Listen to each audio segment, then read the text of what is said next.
Hello बच्चों, आज मैं आपको कबीर दास जी की कविता साखी की व्याख्या करके आपको बताऊंगी। इसको साहित्य सागर पुस्तिका से लिया गया है कि बेटा कबीर दास जी जो थे वो एक तरह से आप कह सकते हैं कि सोशल रिफॉर्मर का रोल प्ले करते थे।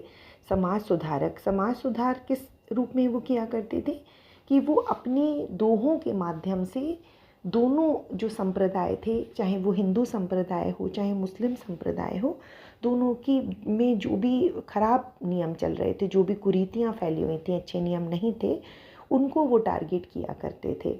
तो इसमें किसी भी रिलीजन को ऑफेंड होने जैसा कुछ भी नहीं है। अगर उन्होंने कुछ लिखा है, हम टीचर हैं तो हमें तो जो कुछ उन्होंने लिखा है वो हमें एज इट इज़ एक्सप्लेन करना है, और आपको भी एग्ज़ाम्स में वैसा ही लिखना पड़ेगा। इसमें आप कुछ अपनी तरफ से ऐड नहीं कर सकते हैं, चाहे आप इससे एग्री करें चाहे डिसएग्री करें। तो कबीर दास जी का बेसिकली यही था कि ये जो है वो समाज की जो कुरीतियाँ थीं उन पर प्रहार किया करते थे। दोनों रिलीजन को इक्वली ये टारगेट किया करते थे। इसमें ये ऐसा नहीं था कि ये बायस्ड हैं कि हिंदूज़ को ही सिर्फ कह रहे हैं या सिर्फ मुस्लिम्स को ही कह रहे हैं। तो चलिए अब इसकी व्याख्या शुरू करते हैं। सबसे पहले अच्छा एक चीज़ आपको बता दूं, इसमें साखी का अर्थ होता है बेटा साक्षी। मतलब आप किसी चीज़ के जैसे विटनेस हैं, गवाह हैं, वो चीज़ आपने एक्सपीरियंस की है तभी आप किसी को बता पा रहे हैं। तो कबीर दास जी ये जो आपको बता रहे हैं इसमें, तो समझिए उनका कहना है कि उन्होंने जीवन में इन सब चीज़ों को विटनेस किया है। तो जो उन्होंने एक्सपीरियंस किया है लाइफ में वही आपके साथ शेयर कर रहे हैं, अपने ज्ञान को बांट रहे हैं। पहली साखी है, गुरु गोबिंद दो खड़े काके लागू पाए, बलिहारी गुरु आपनो जिन गोविंद दियो बताए। इसमें गोविंद गुरु तो बेटा सबको ही समझते हैं, टीचर ना, जो आपको सही गलत का एहसास कराते हैं, आपको बताते हैं सही क्या है गलत क्या है, आपका मार्गदर्शन करते हैं, आपको सही रास्ता दिखाते हैं। गोविंद यानी ईश्वर, दो मतलब दोनों, खड़े तो आपको पता है खड़े, काके मतलब किसके, लागू पाए, लागू मतलब लगना और पाए मतलब पैर। लागू पाए मतलब पैर छूना, चरण स्पर्श करना। तो कबीर दास जी कह रहे हैं कि मेरे सामने गुरु और गोविंद दोनों खड़े हैं, ईश्वर और मेरे गुरु दोनों मेरे सामने खड़े हैं। अब असमंजस की स्थिति यह है, प्रश्न यह है कि काके लागू पाए, मुझे पहले किसका चरण स्पर्श करना चाहिए। चरण स्पर्श क्या होता है बेटा, सम्मान प्रदर्शन का ही तो एक प्रतीक होता है। हम किसी के प्रति किसी को रिस्पेक्ट करते हैं तभी तो हम उसके पैर छूते हैं। तो वो कह रहे हैं कि मेरे सामने गुरु और ईश्वर दोनों खड़े हैं, तो मैं पहले किसके चरण स्पर्श करूं, मतलब जानना चाह रहे हैं कि मुझे किसको ज़्यादा इम्पोर्टेंस देनी चाहिए, कौन मेरे लिए ज़्यादा इम्पोर्टेंट है। तो फिर इस प्रश्न का उत्तर वो अगली लाइन में स्वयं ही देते हैं कि बलिहारी गुरु आपनो जिन गोविंद दियो बताए। बलिहारी कहते हैं बेटा किसी के प्रति हम श्रद्धा और प्रेम से, यानी रिस्पेक्ट के कारण या बहुत हम किसी को प्यार करते हैं तो उसके प्रति जो हम निछावर हो जाते हैं, खुद को सेक्रीफाइस करते हैं, उसको कहते हैं बलिहारी। बलिहारी गुरु आपनो जिन गोविंद दियो बताए। तो वो कहते हैं कि मुझे तो अपने गुरु पर ही न्यौछावर होना चाहिए। सबसे पहले सम्मान के पात्र मेरे गुरु हैं। क्यों हैं गुरु? जिन गोविंद दियो बताए, इसलिए सम्मान के पात्र हैं गुरु कि गुरु ही ऐसे व्यक्ति हैं जिन्होंने मुझे ईश्वर प्राप्ति का रास्ता बताया है, ईश्वर को प्राप्त करने में मेरा मार्गदर्शन किया है, मुझे रास्ता बताया है। देखिए बेटा, मान लीजिए आपको कभी पता होता है, आपको अपना डेस्टिनेशन पता है कि हमें यहाँ तक पहुँचना है, ठीक है, लेकिन रास्ते में मान लीजिए बहुत अंधेरा है, बहुत ऊबड़ खाबड़ रास्ता है, आसान नहीं है। तो ऐसे में आप अगर खुद ही पहुँचेंगे तो बहुत नॉर्मल सी बात है कि आप बहुत परेशानियों से पहुँचेंगे।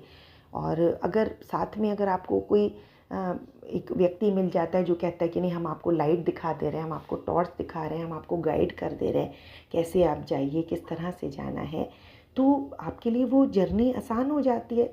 तो तो गुरु का हमारे जीवन में वही रोल होता है। क्या करना है मान लीजिए आपको पता भी है, लेकिन कैसे करना है ये ईश्वर जो है आपको इसकी जानकारी देते हैं। गुरु आपको इसकी जानकारी देते हैं। तो गुरु गोविंद दो खड़े काके लागू पाए, बलिहारी गुरु आपनो जिन गोविंद दियो बताए। कि गुरु और गोविंद दोनों मेरे समक्ष खड़े हैं, तो मुझे पहले किसके चरण स्पर्श करने चाहिए? मुझे सबसे पहले अपने गुरु के चरण स्पर्श करने चाहिए, उनके प्रति अपने सम्मान का प्रदर्शन करना चाहिए, जिन्होंने मुझे ईश्वर को प्राप्त करने का मार्ग बताया है। दूसरे नंबर पे आते हैं, जब मैं था तब हरि नहीं, अब हरि है मैं नाही, प्रेम गली अति सांकरी तामे दो न समाही। यहाँ बेटा माँ से अर्थ है अहंकार, घमंड। तो और हरि कहते हैं ईश्वर को। तो क्या कहना चाह रहे हैं कबीरदास जी कि जब मैं था तब हरि नाही, कि जब मेरे अंदर अहंकार था, एक होते हैं ना मैं की भावना कि मैं ये कर लूँ, मैं वो कर लूँ, मैंने ये किया, मैंने वो किया, तो जब मेरे अंदर अहंकार की भावना थी तब मुझे हरि की प्राप्ति, ईश्वर की प्राप्ति नहीं हुई थी। अब हरि है मैं नहीं, और जब मुझे ईश्वर की प्राप्ति हो गई तब अब मुझ में अहंकार शेष नहीं बचा है। देखिए बेटा, मुझे लगता है कि ये 2 लाइंस मैं आपको बता दूं, ये काफ़ी रेलिवेंट हैं। रामचरितमानस में लिखा गया है बेटा कि ईश्वर कह रहे हैं कि निर्मल मन जन सो मोहि पावा, मोहे कपट छल छिद्र न भावा। कि जिनका मन साफ है, निर्मल है, स्वच्छ है, वही मेरी प्राप्ति कर सकते हैं। मुझे कपट और छल छिद्र वाले लोग नहीं पसंद हैं। तो इसी तरह से यदि आपके मन में अहंकार है तब आपको ईश्वर की प्राप्ति बहुत ही कठिन है, बहुत दुर्लभ है। आप ईश्वर को प्राप्त नहीं कर सकते। ईश्वर को प्राप्त करने के लिए आपको बहुत सरल होना पड़ेगा, अपने अहंकार को छोड़ना पड़ेगा। तो अब हरि है मैं नाही, और अब जब ईश्वर की प्राप्ति हो गई है, मैंने अपने अहंकार को छोड़ दिया तो मुझे ईश्वर की प्राप्ति हो गई, और जब ईश्वर की प्राप्ति हो गई तब अब मुझ में अहंकार शेष नहीं बचा है। प्रेम गली अति सांकरी, सांकरी मतलब बेटा तंग, नैरो, बहुत छोटी है। तामे यानी जिसमें दो ना समाही, समाही मतलब समा सकते हैं, सम्मिलित हो सकते हैं। कि प्रेम की जो गली है वो बहुत छोटी है, बहुत संकुचित है, उसमें एक समय पर एक ही व्यक्ति प्रवेश कर सकता है। चाहे वो हमारा एक ही चीज़ प्रवेश कर सकती है, चाहे वो हमारा अहंकार हो, चाहे वो ईश्वर हो। और ईश्वर की प्राप्ति की कंडीशन क्या है कि हमें अहंकार छोड़ना पड़ेगा, हमें अहंकार ना हो। तो इसमें एक समय पर समा सकते हैं प्रेम की गली में, चाहे वो ईश्वर हो, चाहे वो हमारा अहंकार हो। कहने का अर्थ ये है कि हमें ईश्वर की प्राप्ति तभी हो सकती है जब हम अपने अहंकार को पूरी तरह से पूर्णतया त्याग दें। काकर पाथर जोरी के मस्जिद लई बनाए, ता चढ़ी मुल्ला बाग दे क्या बहरा हुआ खुदाए। इसमें वो मुस्लिम रिलीजन को टारगेट करते हैं, उन पे कटाक्ष करते हैं। कटाक्ष करने का अर्थ ये नहीं कि बेटा वो किसी बुरी भावना से उनको बोल रहे हैं, बस जो उनको खराब लगा वो उसी को मेंशन कर रहे हैं। काकर यानी कंकड़, कंकड़ मतलब छोटे छोटे जो पत्थर होते हैं, मतलब पेबल्स आप कह सकते हैं। काकड़ पाथर जोरी के मस्जिद लई चन बनाए, जोरी के मतलब जोड़कर। तो वो क्या कह रहे हैं कि कंकड़ और पत्थर सब जोड़ के मस्जिद बना ली मुस्लिम संप्रदाय के लोगों ने। ता चढ़ी मुल्ला बाग दे, उस पर चढ़कर मुल्ला यानी मौलाना जो है वो बाग दे मतलब अजान देते हैं। क्या बहरा हुआ खुदा है, कि इतनी ज़ोर ज़ोर से चिल्लाते हैं कि क्या खुदा यानी वो अल्लाह जो है क्या वो बहरे हो गए हैं। तो कहने का अर्थ ये कि जब ईश्वर की प्राप्ति तो आपको ऐसे भी हो सकती है। कहते हैं ना ईश्वर तो सबके हृदय में निवास करते, सबके मन में रहते हैं। तो फिर उनका अर्थ था कि इतना वाहे आडंबर करने की क्या आवश्यकता है कि आप इतनी मस्जिद बना रहे हैं, फिर उस पर खड़े होकर ज़ोर ज़ोर से चिल्ला रहे हैं। ईश्वर तो मन की पुकार सुनते हैं, अगर आप नहीं भी चिल्लाएंगे तब भी वो सुन लेंगे। पाहन पूजे हरि मिले, तू मैं पूजूं पहाड़, ताते यह चाकी भली पीस खाए संसार। अब इसमें क्या करें बेटा, वो अब हिंदू रिलीजन, हिंदू संप्रदाय के लोगों को टारगेट कर रहे हैं। वो मूर्ति पूजा के भी सख्त इसके खिलाफ थे, इसके अगेंस्ट में थे। तो हिंदू लोग जैसे मूर्ति की पूजा करते हैं, यानी पत्थर से तो तराश की मूर्तियाँ बनाई जाती हैं, तो कह रहे हैं कि पाहन पूजे हरि मिले, कि अगर पत्थर को पूजने से हरि यानी ईश्वर की प्राप्ति हो सकती है तो मैं पूजूं, बाहर पूजूं मतलब पूजा करूं, उसकी उपासना करूं।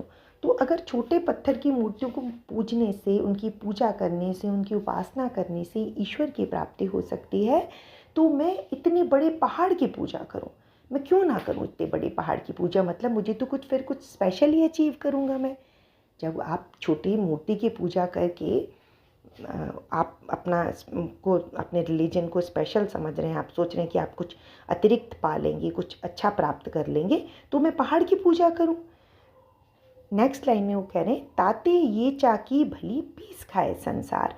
तो वो हिंदू लोगों को ये एडवाइस कर रहे हैं कि ऐसे मूर्तियों आप बनाकर पूजा कर रहे हैं, इसकी बजाय अगर आप इसके अलावा आप चक्की की पूजा कीजिए। चक्की भी बेटा पत्थर से बनी होती है, लेकिन वो कह रहे हैं कि कम से कम चक्की का इतना एडवांटेज तो है। क्या एडवांटेज है? कि पीस खाए संसार। चक्की में बेटा पहले अगर आप किसी तरह से इमेजेस देखिएगा तब आप समझ पाएंगे, इसको एक्सप्लेन कर पाना वर्ड्स में थोड़ा मुश्किल हो रहा है। तो चक्की में बेटा गेहूं डालते थे और दो पाटे होते थे, गोल गोल बड़े बड़े बने होते थे, बीच में गेहूं डाल दिया जाता था, फिर उसको ऐसे गोल गोल घुमाते थे, तो उसमें आटा बन के निकलता था। आपने गेहूं डाला, वो पिस के निकलता था। तो वो कह रहे हैं कि अगर पत्थर को ही पूजना है तो कम से कम मूर्तियों की मत पूजा कीजिए, आप चक्की की पूजा कीजिए। उसमें कम से कम ये तो उस भला काम चक्की करती है कि उसमें पीस खाए संसार, उसमें पीसते हैं और उस अनाज को संसार के लोग खाते हैं।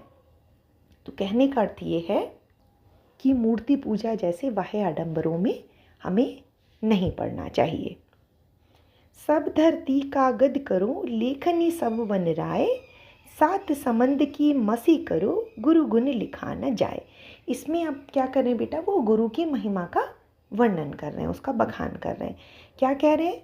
सब धरती कागद करो, कागद मतलब कागज, लेखनी सब वन राय, लेखनी मतलब जो कलम होती है ना, पेन, उसको कहते हैं लेखनी। सब वन राय, वन राय मतलब जंगल। सात समंद, समंद मतलब समुद्र, बेटा 7 समुद्र माने गए ना, 7 ओशियंस की। मसी, मसी मतलब स्याही यानी इंक। गुरु गुण लिखा न जाए। तो इसमें बेटा वो देखिए, आपको बताओ, अब तो बहुत तरह के बहुत एडवांस पेन्स वगैरह चलते हैं। प्राचीन समय में जो लकड़ी होती थी, पेड़ों की छाल को, उसको काट के तने को एक ऐसे पेन की सी शेप दे दिया जाता था और उसको इंक जो होती थी, स्याही जिसको कहते हैं, उसमें डिप करते थे और फिर लिखते थे, फिर डिप करते थे, फिर लिखते थे। इस तरह से लिखने की जो प्रक्रिया थी, जो प्रोसीजर था, उसको पूरा किया जाता था।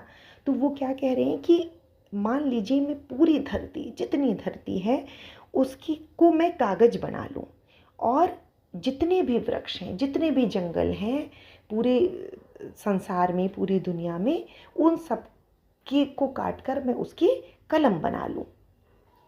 और क्या करूँ? 7 समंद की मसी करूँ। 7 समुद्र जो है, समुद्र तो बेटा अथाह होते हैं, पता नहीं कितना पानी होता है उसमें, है ना, तो उतनी सारी मैं स्याही बना लूँ 7 समुद्र के पानी की। तब भी गुरु गुण लिखा न जाए, तब भी गुरु की इतनी महिमा अनंत है कि उसका महिमा का वर्णन करना असंभव है। तो बेटा आशा करती हूँ कि आपको समझ में आ गया होगा।